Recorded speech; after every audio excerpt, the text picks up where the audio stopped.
যদি কোনো সংখ্যা কে a দ্বারা n সংখ্যক বার গুণ করা হয় তাহলে যে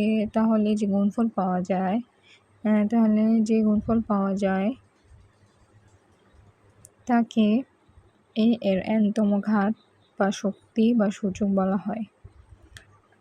তারপর এটা ম্যাথ, 3 নম্বরটা ম্যাথ। 4 নম্বরটা ABM হবে, AB গুণ হবে আর M বাইরে হবে। ABM A গুণ, হ্যাঁ, আর EMM সেম, তাহলে AB একসাথে হয়ে গেলে এর উপর যদি M আমি AB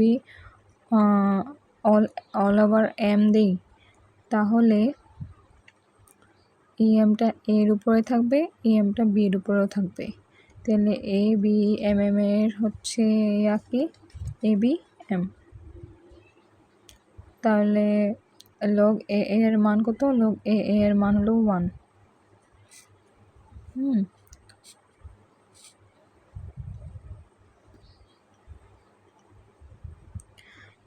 এই AM আর EN কত হবে? AMN হবে, সোজা এটা।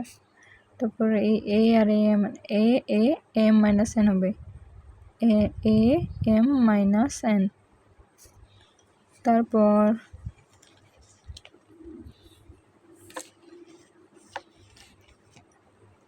A পাওয়ার 0 এর মান হচ্ছে 1, মানে কিছুই নেই, কিছু না থাকলে 1। একক সূচক বলতে কি বুঝো? একক সূচক মানে কি? ঘাত, শক্তি বা পাওয়ার। মানে একক শক্তি বলতে কি বুঝো? শূন্য ব্যতীত যে কোনো বাস্তব সংখ্যার সূচক 0 হলে তার মান একক বা 1 হবে। একক সূচক বলতে কি বুঝো? শূন্য ব্যতীত যে কোনো বাস্তব সংখ্যার সূচক। এখন শূন্য ব্যতীত যে কোনো বাস্তব সংখ্যা কোনটি?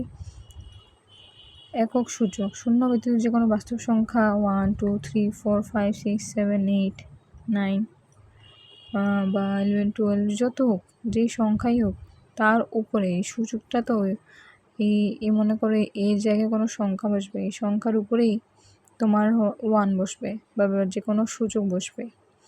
তো এখানে শূন্য বসলে তো উপরে কোনো কিছু ভ্যালু নেই। তো শূন্য ব্যতীত যে কোনো বাস্তব সংখ্যার